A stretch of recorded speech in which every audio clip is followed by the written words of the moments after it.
India രാജ്യത്തിന് 100 കോടിയോളം വരുന്ന ജനങ്ങളെ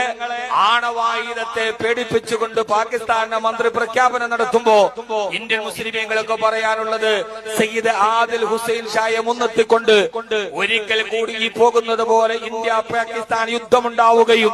അതിർത്തി നിലകളിലേക്ക് ഇന്ത്യ രാജ്യത്തിന് അതിർത്തിയെ കാക്കാൻ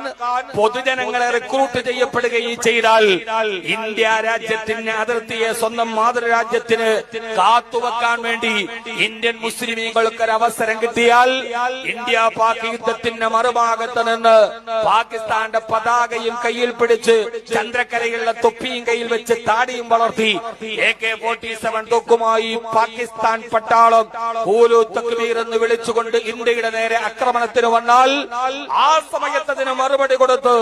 അല്ലാഹു അക്ബർ എന്ന് പറഞ്ഞ് ഇന്ത്യയുടെ ത്രിവർണ്ണ പതാകയും പിടിച്ച് ഇന്ത്യയുടെ വസ്ത്രം ധരിച്ചുകൊണ്ട് അവർക്കെതിരെ നിറയൊടിച്ചു പോരാടാൻ ഒരു അവസരം കിട്ടിയാൽ